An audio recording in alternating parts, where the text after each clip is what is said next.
very good evening. Thank you so much for tuning in to UBC News tonight. Today at 10 p.m. My name is Sharon Chomdeshe, joined by Semonyo on sign language. Thank you so much for watching, and we're coming to you live from the Nile Avenue. We'll take a look at the top stories of the day.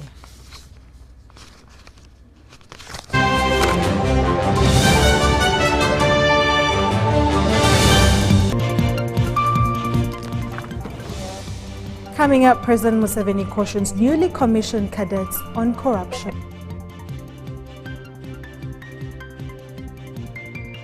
South Sudan 2-1 in Juba to move closer to Morocco 2025. Amendment of Parliament Administration Bill 2024, NRM and NUP agree on status quo stay. In business, government releases 15.99 trillion for October to December second quarter. I beg your pardon.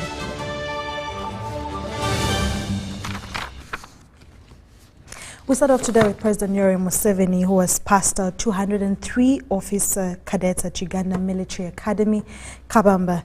The president congratulated the new officer cadets upon being commissioned. Take a look. President Museveni explained that in the past regimes, Uganda had a problem of having an army of illiterate people, which was dangerous to the country. Despite this previous challenge that the army has overcome, President Museveni congratulated the Ministry of Defense and the army commanders for listening to his directive to turn the training schools into centers of excellence. I want to congratulate Uganda, first of all, because in the past, the big problem was having an army of illiterate people. Now, those illiterate people could not fight, because fighting needs knowledge. That's why we defeated them. And we told them that please recruit educated people in the army.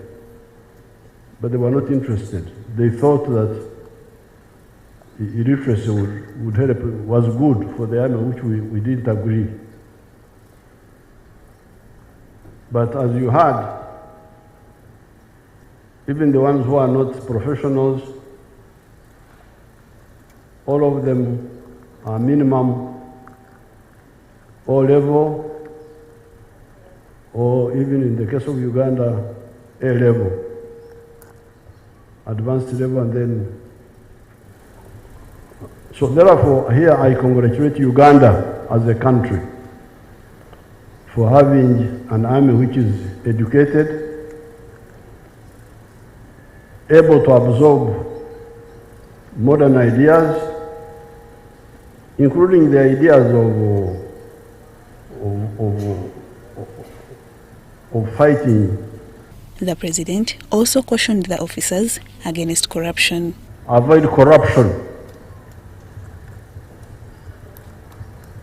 It's not correct for you to pollute your record with corruption. And it's not necessary at all. At the pass out of 203 cadet officers, President Museveni awarded the outstanding officer cadets who excelled in their training at the Military Academy. The top award went to Mr. John Muhenda.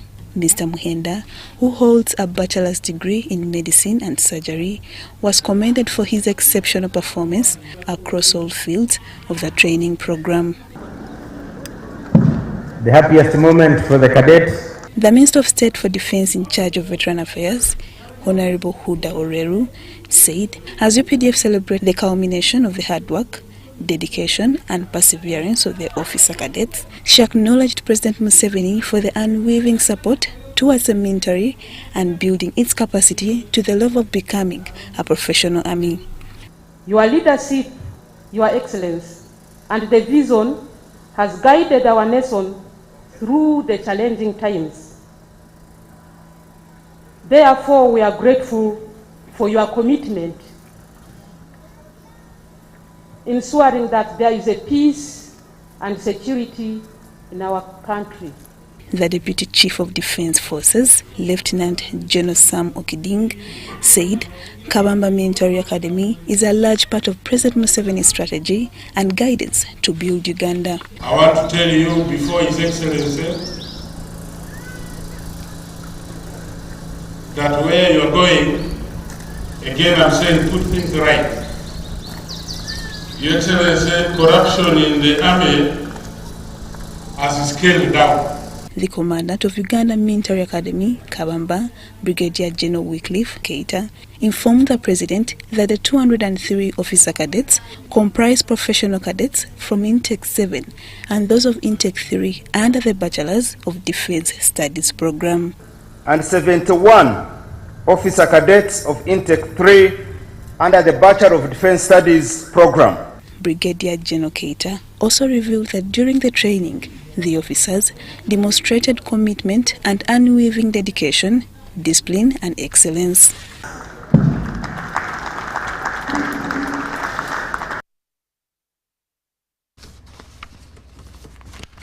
Congratulations to the 203 officer cadets. In more stories, Uganda Cranes has defeated South Sudan 2-1 in their return leg of round 2 of Group K's AFCON 2025 qualifiers played this evening at the Juba Stadium in Juba, South Sudan. The game that has a total of 3 goals saw Uganda score fast through Dennis Omedi in the 16th minute. However, South Sudan quickly equalized through Yohana Juma in the 21st minute. The first half ending 1-1. Now in the second half, Uganda mounted pressure on their opponent, forcing on 1 goal from Alfred Leku in the 66th minute to put Uganda ahead. The rest of the game minutes were filled with defending as Uganda held on to the 2 goals to claim victory and 3 peats. With the win, Uganda goes to of the Group K table with 10 points and moves closer to Morocco AFCON 2025. Uganda will hope that South Africa defeats Congo to seal her slot in AFCON 2025. The Uganda Cranes defeated South Sudan 1-0 at Nambole last Friday and will have to play South Sudan at home and Congo away in the final round of the qualifiers.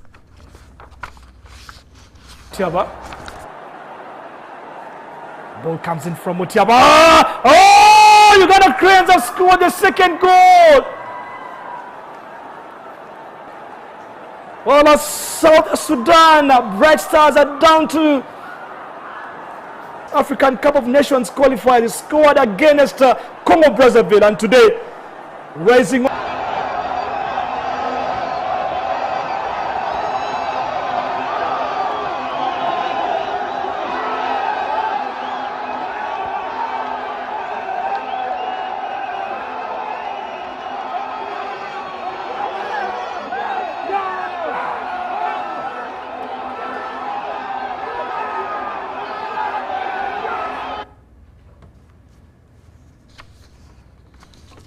Very exciting news for Uganda Cranes. Now, moving on from that, Vice President Major JICA was ordered for the investigations into the misappropriation of 400 million Ugandan shillings meant for the compensation of a family that donated 30 acres of land in Nepal Memorial Vocational Training Institute in Katakwi district.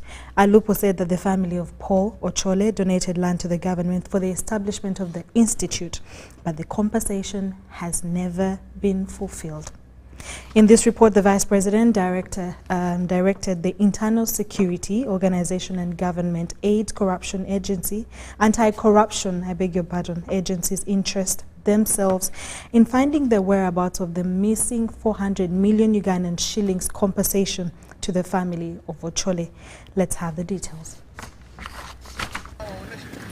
Flagging off the training programs in Epel Memorial Vocational Institute in Ongongoja Sub-County in Katakwi District, Vice President Jessica Lupo questioned the whereabouts of the 400 million shillings that was meant for compensation of the institute land in the last 3 financial years. So, Madam PS, additionally, I had asked you to visit here because we have an outstanding issue of land compensation to the other only man. The land there where they are building to Madam PS was offered by the only man free. But now to extend for 30 acres, we said that that is a bit too much. We should do something for him and then you can also buy some piece of land somewhere else. The PSST keeps on telling me he has been allocating money for the compensation for the last 3 years. Where has that money been going? I'm very glad that the new PS has now come, but you should also track where has that money been going. Someone should take interest. The PSST has been telling me he has been allocating. Since I became a VP, I've been talking to him every time. He has been saying he has been allocating for finishing the compensation. So I think someone in charge of money security should check if it is true he has been allocating and where has it been going. The institute administrators raised issues of non-payment of staff and inadequate structures. The vice president guided them to prioritize the accommodation for the principal and the instructors. It's only the principal who is paid by government. As of now, as we can see, we have very limited infrastructure. But the permanent secretary, Minister of Education and Sports, Dr. Kedres Rajenda, affirmed that Appel Memorial is among the 9 technical schools earmarked for expansion in the country. I'd like to inform you that the ministry has a budget this financial year to provide staff for 9 vocational training institutes, and Eperu is one of them. I also would like to inform you that the 400 million that was mentioned for compensation, our Minister of Finance agreed, and so we are hoping that this financial year, this compensation will be completed. Appel Memorial Vocational Training Institute started in March 2023 and is offering 3 courses, among them National Certificate in Fashion and Design, Building and Concrete Practice, and Woodwork Technology. Deluxe Emi Alamu, UBC News.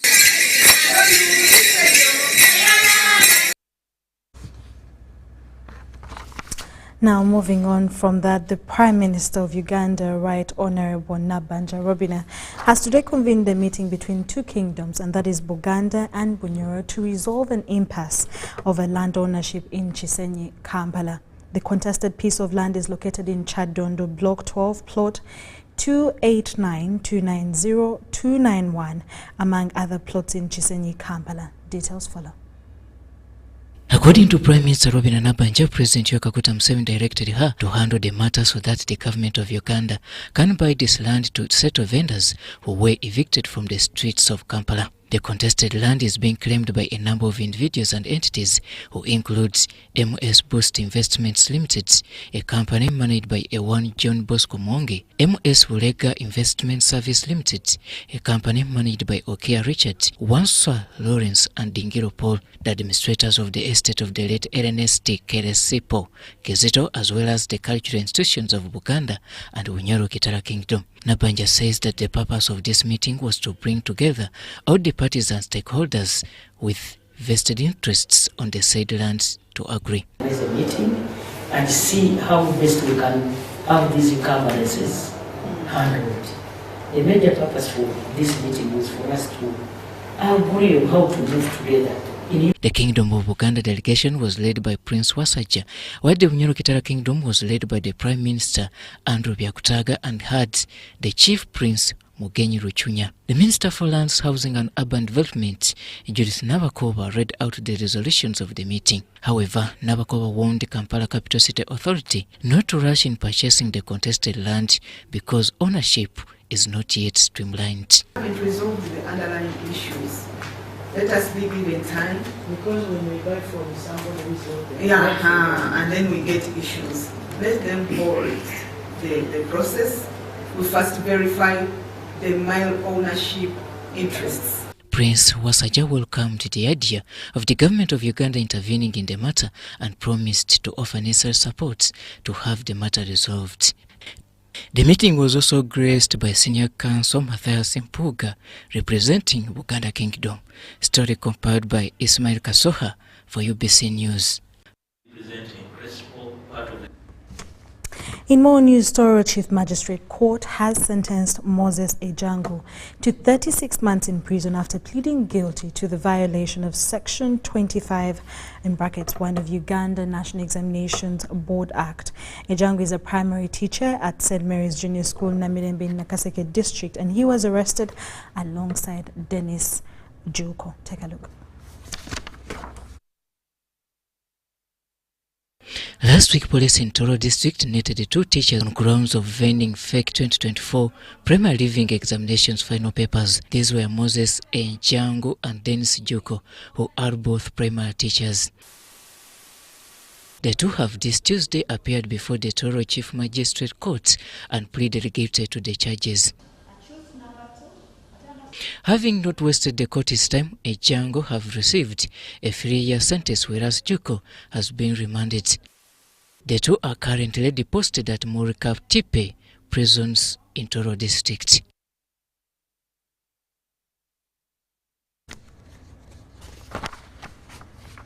In more stories, the State Minister for Kampala Metropolitan Affairs, Kabuye Chofa-Togabye, has urged the use of recycling of Western plastics in a bid to fight the effect of climate change in slums of Chifumbira and the Choli quarters in Kampala. This comes a few months after the collapse of the Chitezi landfill that claimed the lives of several Ugandans. Chofa-Togabye was officiating at the launch of the Environmental Defenders campaign aimed at environmental protection and redirection towards recycling. Details in this report. The Minister of State for Kampala Metropolitan Affairs has commended leaders and dwellers of Chireka slum to guide towards recycling to bolster their economy. Also to safeguard on our drainage channels, because most of the flooding within Kampala is a result of clogged drainages as a result of irresponsible dumping of plastics. So that's why we came here. And I also came to remind our people and the entire Kampala residents that it is our duty to ensure that we make what we call responsible waste management. It starts with us, not KCCA. With poor sanitation and recycling of waste in the slum areas of Kampala, it is more likely to lead to the outbreak of diseases that may cause health complications to citizens. We also know air pollution is another challenge we face, which adds to the burden of respiratory illnesses, especially for those who are older and who are more at risk. And these environmental hazards disproportionately affect the urban poor, who already face significant barriers to healthcare, clean water, and sanitation. Children, that is more or less straightforward through disease. They've talked about waterborne diseases, malaria. In some cases, it's skin diseases for the youth who are very much involved in work that involves interfacing with waste, where they get into contact with waste. The dwellers were given tips on penetrating into the current innovative world, which calls for high-level enterprise and forming formidable networks in the protection of the environment. So basically what we're doing here is trying to train leaders. Not only the environmental defenders, but also the population representatives, the youth group, the women's group, have people who are aware and trained in, if you want, creating a movement that will really have a lasting impact on the environment of the slums. The recruited environmental defenders will join the many efforts at protecting the environment through recycling of plastics into reusable materials in order to save the environment. Komagum Rogers and Zahara Wigaba for UBC. Thank you so much, Rogers and Zahara Wigaba. The Minister for Health, General Thecheng, has urged development partners and developed countries, to rethink while imposing sanctions on Uganda in the guise of preventing the spread of epidemics like the mpox and Marburg. While engaging development partners on strategic response towards these epidemics, the minister reiterated that travel and trade sanctions cripple the country's economy and limit implementation of different government programs. Take a look. The discussion among health stakeholders was organized by the Ministry of Health and World Health Organization to assess the response towards mpox and the country's readiness in case Marburg erupts in Uganda. The transmission dynamics are different. That's why we have now the person-to-person or human-to-human transmission. We need to contain the disease from spreading to vulnerable populations. This includes the children, the pregnant women, and also people who have low immunity or the immunocompromised. The Ministry of Health unpacked the activation incident management system towards mpox response. The plan is centered on raising awareness and community engagement. Incident management system, we have one activated situation room, the national rapid response teams deployed, as you heard earlier that we are speaking. And the district task forces have been activated in the districts where we have cases, and the aim is to activate those data content cases. And of course, we have had annual government awareness, both Parliament and the Cabinet have been updated on mpox. The Health Minister, General Ruth Aceng, appealed to the international community and development partners to avoid imposition of sanctions based on these epidemics, saying that they may cripple the country's economy. That we try as much as possible to get information from the neighboring countries. In any case, we need a lot of cross-border collaboration for us to contain the epidemic and to bring it to control. Special attention is being put on schools, and vigilance teams have been instituted for early detection and appropriate response. We are very concerned and very alert about the schools. 2 schools have been affected, Nakasongola, 1, and another in Wakiso. It needs concerted effort because there are so many schools all over the country. And we don't know in which direction the epidemic will be moving in the next few weeks. Therefore, all of us together need to come and address this situation. The American government has donated mpox testing kits worth 15 billion shillings and commits more support to the health sector. And I'm pleased to be able to say that even today we're increasing further. Our resources that will now total $4.1 million as a total, which builds on the $2 million that's been included in the 4W's presentation just a moment ago. This is going through UNICEF, through WHO, through UNHCR, through local partners. The Health Ministry has disclosed as the matrix of mpox is spreading at a faster speed and calls for more support and strategic cross-border collaboration with openness in data sharing. Abdul Nasir Lubwama for UBC. For UBC. For UBC. In other news, the National Union of Disabled Persons of Uganda has called upon Uganda National Bureau of Statistics to make further analysis of the disability statistics and justify the reduction in the percentages. According to NIDIPU, the reduction in the number of persons with disabilities from 12.4% as per the 2014 census to 5.7% in the 2024 is a misrepresentation of facts. What highlighted that the national prevalence of disability at 5.7%. The 2014 Population and Housing Census report indicated that the total population of persons living with disabilities stood at 12.4%. The 12.4% as of 2014 did not include persons living with albinism, hard of hearing persons, persons living with epilepsy, which category was later included in the 2024 census. The 2024 Population and Housing Census report indicated that the percentage of persons living with disabilities now stands at 5.7%, which indicates a reduction by 6.7%. 14 Population and Housing Census report placed the total population of persons with disabilities at 12.4%. While the Uganda Functional Difficulties Survey report of 2017 put the total population of persons with disabilities at 16.5%. Any right-thinking Ugandan would thus expect that the total population of persons with disabilities is above 12.4% and not reduced to 5.7%, as the report suggests. According to Nudipo, the reduction in the number of persons living with disabilities from 12.4% to 5.7% in 2024 is a misrepresentation of figures. We have created awareness and told people to bring people with disabilities out of the houses, to bring them to the public, and indeed people are there.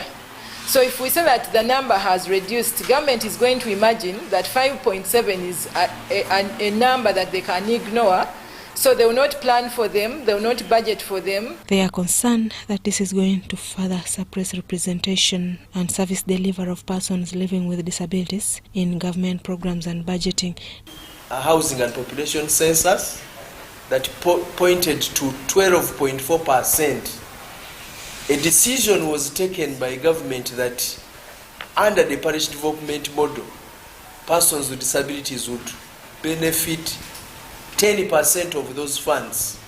So by implication, if you now come up with a smaller figure, the argument will be why is 5% getting 10% of these funds? So automatically, it will imply a revision downwards.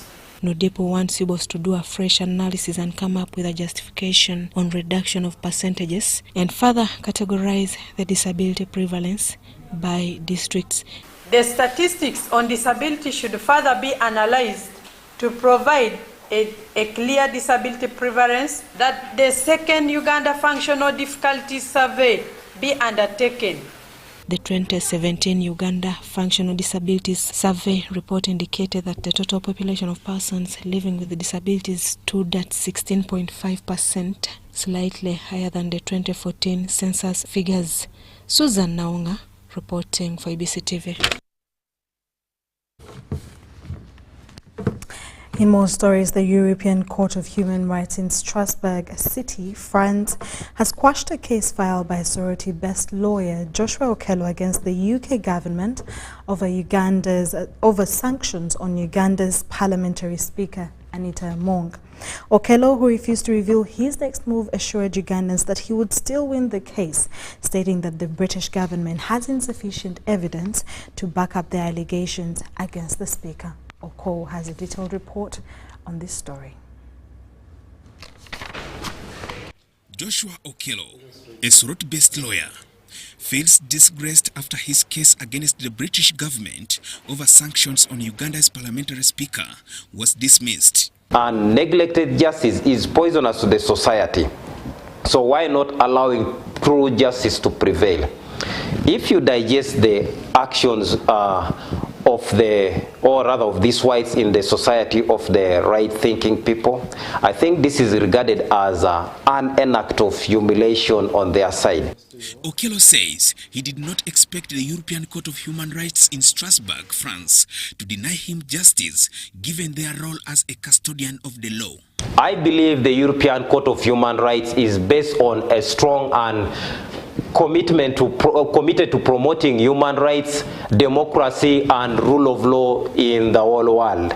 So I think the world has now come to the understanding that all the allegations that were framed against the Speaker of Parliament of Uganda were totally not true. Okello believes that insufficient evidence to back up the allegations against the Speaker and the fear of being challenged by an African may have led to the denial of justice. They are totally aware that they have no sufficient evidence to back up their allegations. And also, on the other hand, they feel they are more superior and they don't want always to be challenged by the blacks. So with absolute certainty, I think I can say this without fear of contradiction, that I'm the only judicial activist who goes to the legal ring without boxing gloves. So what am I trying to say here is, whenever I go for any legal battle or to back up someone who's being challenged on wrong allegations. At the end of the day, God makes me win because I stand on the truth. I stand in the ring without the boxing legal gloves. I battle for a do-or-die game. The brain, I make you mad psychologically in order for you to realize the legal wrong that you have done against the innocent souls. Okello, who refused to reveal his next move, assured Ugandans that he would still win the case if justice is prevailed. Oko Joseph, UBC.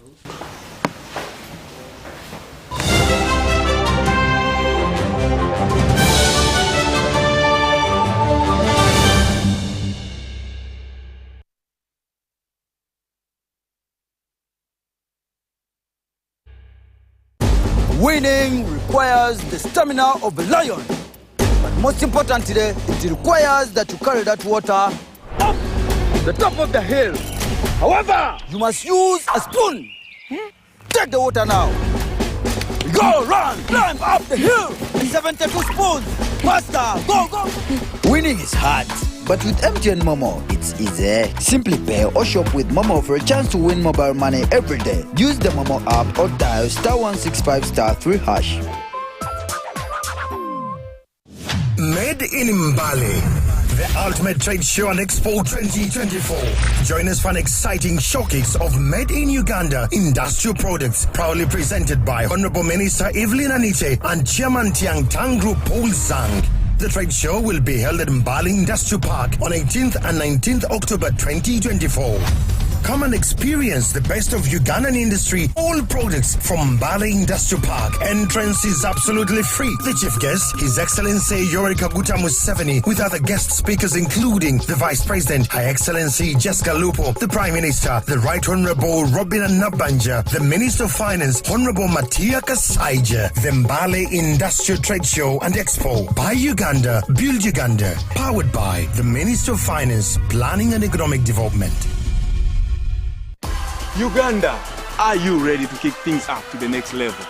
The Uganda National Lottery brings you Sports Take 10. Predict the results of 10 football games and win big. With tickets at only 500 shillings, join the fun and make your predictions count with Sports Take 10. Sports Take 10, your ticket to football glory. Uganda National Lottery. Dream, play, win.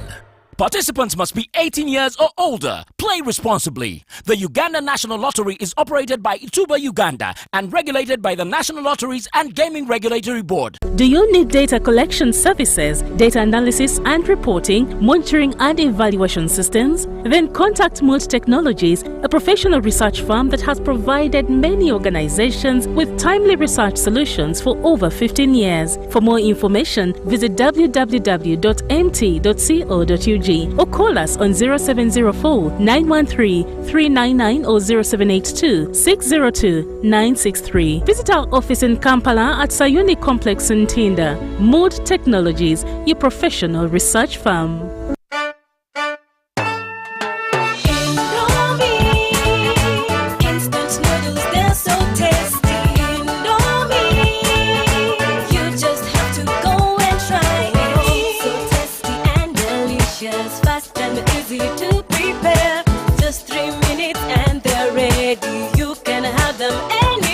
Indomie Instant Noodles is available in 3 flavors of chicken, beef, and vegetable. Buy your Indomie Instant Noodles in supermarkets and dukas near you anywhere across Uganda. Indomie Instant Noodles, Uganda's best loved noodles.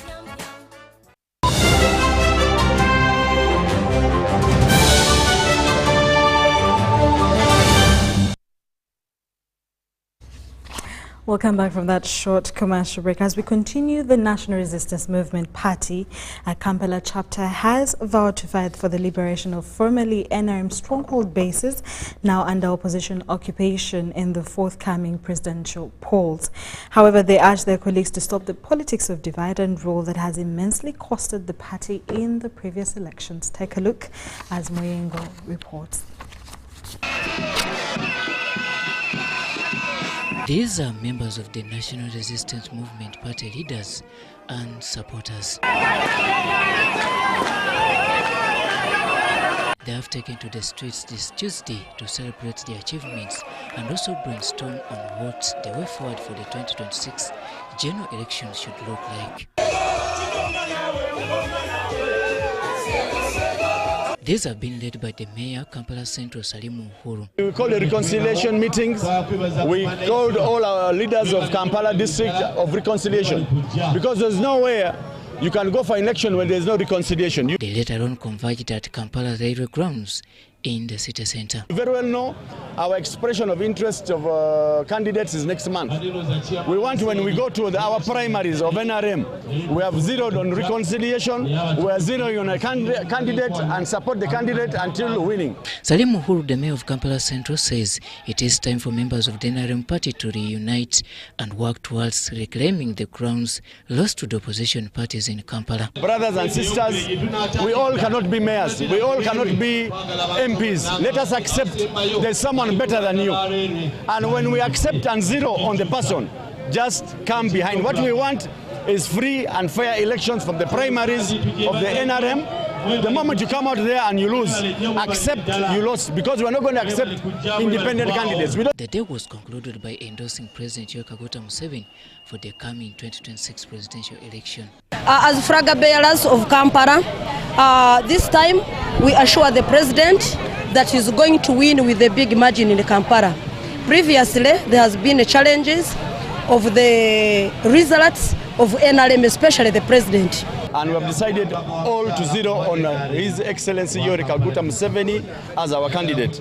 Number two, we have decided to mobilize Kampala. We need Kampala. You very well know we have lost all the 5 divisions, only Kampala Central that won.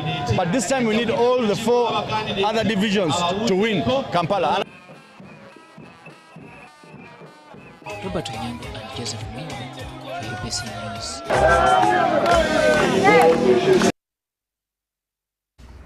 Japan International Cooperation Agency Senior Vice President Naoki Ando has committed further support to Uganda.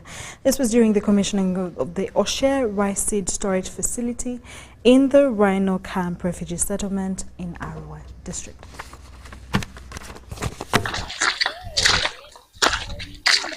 Once upon a time, people at Ochea in the Rhino Camp refugee settlement in Arua deemed eating rice a privilege.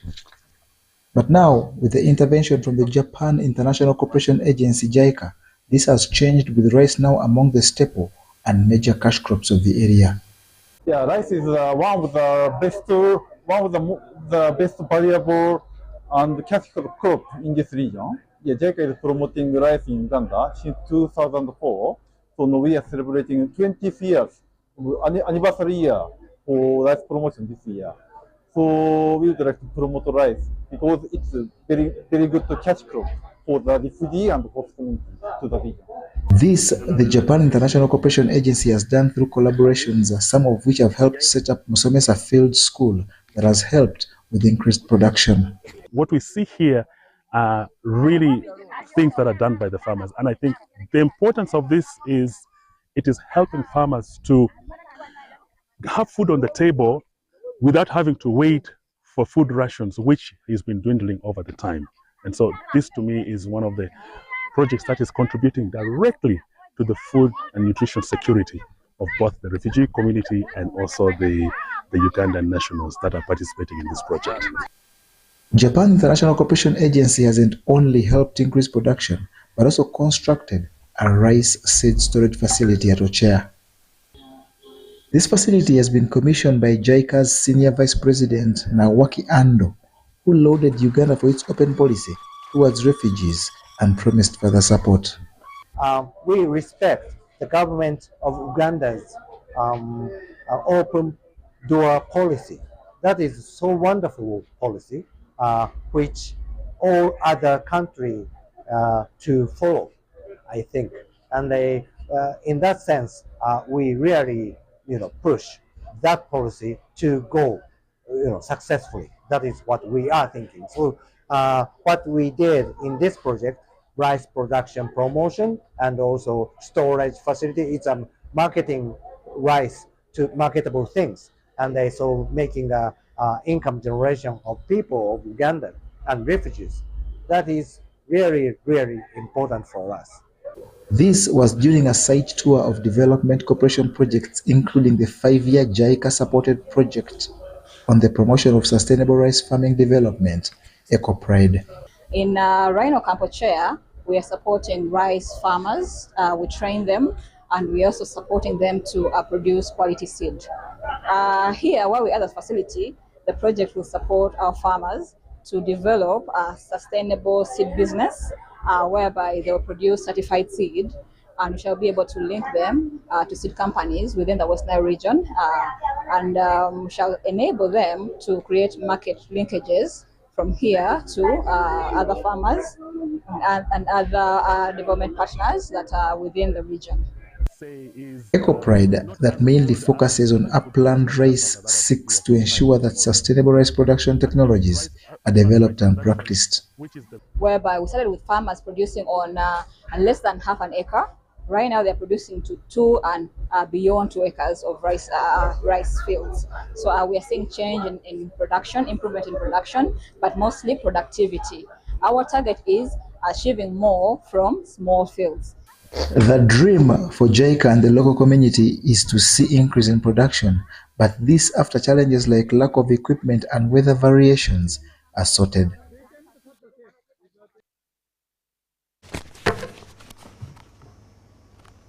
In an effort to combat the growing impact of climate change on agricultural production, Heifer International is providing sustainable agricultural machinery to farmers in Nakaseke, Wakiso and Kamuli district.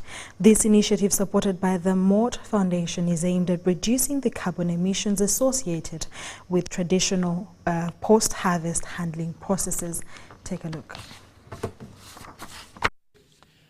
The ongoing climate crisis disproportionately affects the poorest and most vulnerable countries, making farming increasingly difficult. The reliance on fossil fuel-powered machinery in modern agriculture only exacerbates this issue of climate change. Heifer International is addressing this challenge by equipping farmers with necessary skills to use solar energy for post-harvest handling.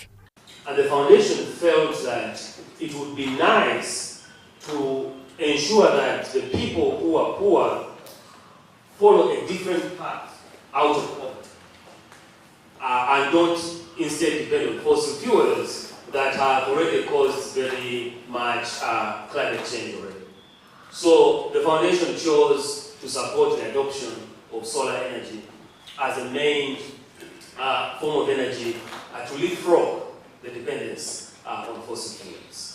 The Distributed Renewable Energy Ecosystem Model Hub project is designed to empower farmers to improve their access to safe water and enhancing their resilience to climate change. And through this work, we really seek two things. We seek to improve lives in community where our money is going, but also for those to be scalable solutions that are going to influence other parts of the world, other parts of the region. So success in this work that we're doing in Uganda, for us, will be improving the lives of people in Uganda, of course, but also taking the lessons that are piloted and developed here in communities. This project, along with various partners including the Kabaka Foundation, aims to support 1,500 farmers. It will also create opportunities by training 1,000 underserved youth and women entrepreneurs in solar energy, providing skills for jobs across value chains. And so far we are seeing magical impact. Part of the magical impact is, one, farmers no longer lose. You cut on what we call milk spoilage, because farmers are sure that there's energy which is being provided in the rural areas 24/7. Number two is that carbon emission has been taken away. We're also seeing that farmer productivity is increasing because farmers are now guaranteed of the market. We are very much excited about the distributed renewable energy ecosystem by Hub project, which is green, and look forward to work with Heifer International in this regard. His Majesty's strong advocacy, the expansion of solar energy to rural communities, aligns with the Kingdom's border efforts to reduce environmental degradation and improve the quality of life of its people. Mary Namkose, UBC. The CEO Summit Uganda today participated in the launch of the Public Sector Chairpersons Forum, an initiative designed to enhance governance through collaboration, experience sharing, and the adoption of best practices. The event, officiated by the Head of Public Service and Secretary to the Cabinet, Ms. Lucy Nachobe, brought together leaders from various government agencies to foster interagency cooperation and improve public service delivery. Take a look. The event, held earlier today, brought together chairpersons and leaders from various government institutions to foster closer cooperation and enhance the effectiveness of public service delivery.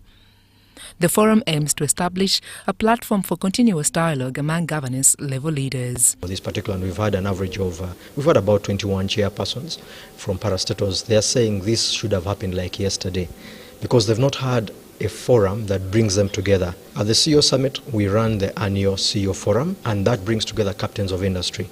However, when you look at parastatals, they've not had that. When you look at public service, they've not had that. So that's what has happened today, and we are happy that this has happened. The Head of Public Service and Secretary to the Cabinet, Ms. Lucy Nachobe, in her address, emphasized the importance of leadership alignment across agencies to meet national development goals. That's why I was saying I'm very happy that I've had a chance to talk to you. You are the ones who govern these entities because you are the heads. Make your EDs work. And stop making it like it is automatic. You want ED, it is automatic. Let us not make it automatic. I've been telling you, say, let this automaticness of PSs stop. Every year you renew, every year you renew, every year you renew. So they no longer care, they just sit and even when Nachobe calls them for a meeting, they don't come because they think, she's not the appointing authority. Let us stop this automatism in the government if we are to do service. Participants at the event expressed optimism about the forum's potential to institutionalize knowledge, sharing mechanisms, and inspire a culture of innovation within the public sector. Leaders emphasized that this collaborative effort will be key to solving governance challenges and driving performance improvement. And use the platform as a feedback mechanism to ourselves. The forum may also help us to address common challenges and seek collective interventions. So, with regard to these government's focuses here, you as chairpersons, the issue is to ask, yes, you people in management, you're very sharp, you've done this good work. Could we do, or could we have something more to add? What if it goes wrong? With the launch of the Public Sector Chairpersons Forum, leaders across government agencies now have a structured platform to collaborate, exchange knowledge, and adopt best practices. This initiative is expected to drive a new wave of accountability and innovation, aligning public service efforts with national development priorities. Sandra Kahunde, Robert Katamba, News Tonight. Let's take a short commercial break and we'll be back with business news.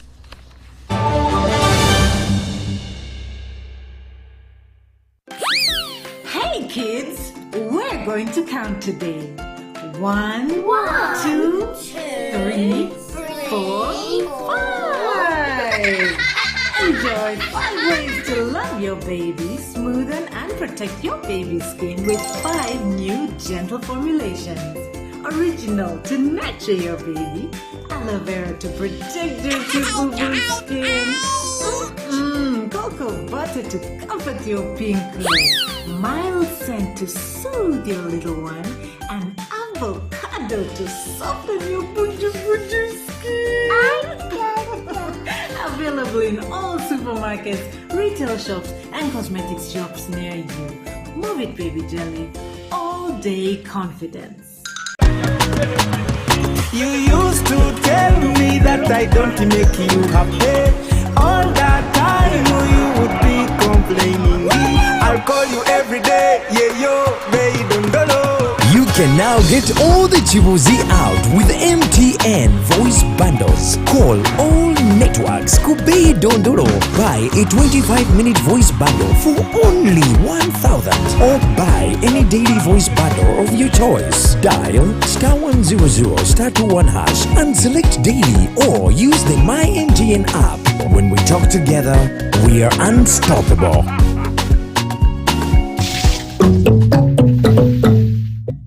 Do you need data collection services, data analysis and reporting, monitoring and evaluation systems? Then contact Mold Technologies, a professional research firm that has provided many organizations with timely research solutions for over 15 years. For more information, visit www.mt.co.ug or call us on 0704 913 399 or 0782 602 963. Visit our office in Kampala at Sayuni Complex in Tinda. Mood Technologies, your professional research firm. In the heart of Uganda, a financial revolution is happening. We were once left out, saving the old-fashioned way, with an unexpected saving spot, keeping it too close for comfort. But now, we found a better way to save and manage money. Download the Wendy app from Google Play or App Store or dial *229 hash. With Wendy, your money is safe and you can earn interest daily. Visit your Google Play or App Store or dial *229 hash to register. Wendy, Wanawoli.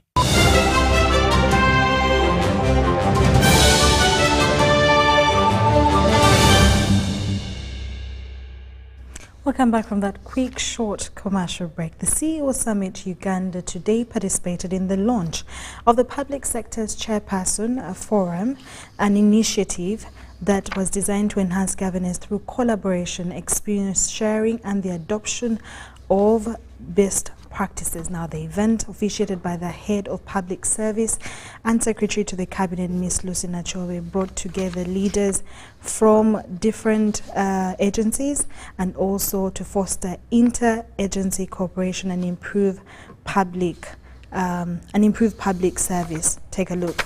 But also in more stories, because we already looked at that actually, after months of intense negotiations with Yapi Makeze, a Turkish construction firm, regarding the building of the Standard Gauge Railway, the Uganda government finally made a breakthrough with the signing of the contract. The company is set to deliver the first phase of the 1,700 kilometers project within 4 years. We shine a spotlight on what this company will do, its experience, and the untold facts about Uganda's SGR project. Take a look. It marks a very crucial history for Uganda, where the contractor at Mackenzie is going to sign the contract with the government of Uganda, represented by the Ministry of Works and Transport.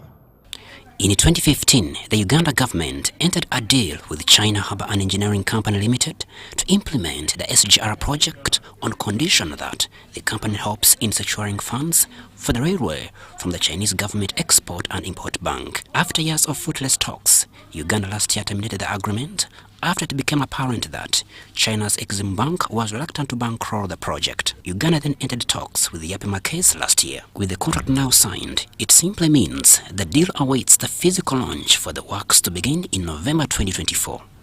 The agreement signed is for the first section of a planned 1,700 kilometers electric rail line, and the segment would cost 10.8 trillion Uganda shillings. Signing of the contract between the Uganda government and the Yapi Makeze is a landmark moment in Uganda's mass transport sector. We negotiated back and forth, then we were not moving. So when Yapi came on and we was ready to negotiate and move as you had, then we said, why not? Yeah. East Africa is home to more than 300 million people. The SGR project is meant to connect states in the region, boost interregional trade. So far, only Kenya and Tanzania have made significant progress with the construction lines. Uganda's SGR project will be done in phases, the first being from Malaba to Kampala, a 273 kilometers stretch. Kampala to Mpondwe via Bihanga, then a stretch to Moko in Kabale, which will again connect to Mirama Hills, Rwanda border. The northern arm runs from Tororo, Gulu, Nimule. Upon the first phase completion, Kampala Kasese Mpondwe will follow. The company brings over 50 years of engineering experience. The SGR will be electric, unlike the old meter gauge railway. Will be double-decked. In some areas, it will pass through tunnels and also on top of waters, like on the Nile. This is going to be a high-speed electric train. A stretch of over 150 kilometers out of 273 kilometers needed stretch from Malaba to Kampala has already been secured. Ladies and gentlemen, which are, just in case you forget, our rail line will be electrified, just like the one in Tanzania and Ethiopia. There are plans which are underway to ensure that there is local participation in this contract to the tune of 40%. I hope the local providers will stand up tall to be counted. Regarding Uganda's Rift Valley physical terrain impeding the construction process, the contractor says feasibility study is already done and has a wealth of expertise to navigate the complexity of the terrain. It is true that the terrain of Uganda is a little bit more complicated than Tanzania, but you know, we spent a lot of time on the site with our teams, technical teams, and we gathered, we believe, enough information. So we believe and we are confident that we will be successfully performing this contract. Uganda will use its own funds and credit from export credit organizations to finance the project. Crispus Arinitwe, UBC News. Thank you so much, Crispus. Now, that's all we had for you tonight. Thank you so much for watching and being a part of UBC News tonight. They started off at 10 p.m. and coming to an end at just 4 minutes to 11 p.m. My name is Sharon Chomdisha, and I was joined by Semonyo Yusuf on sign language. Thank you so much for watching. Have a lovely night and blessed week ahead of you. Bye-bye.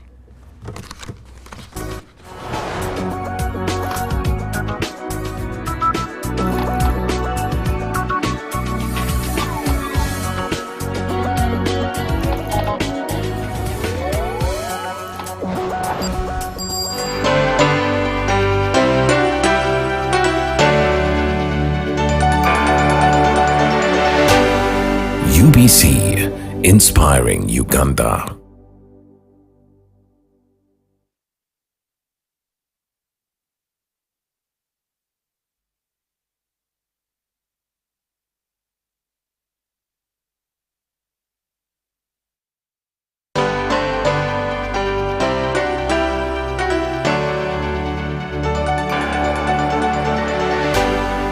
UBC, inspiring Uganda.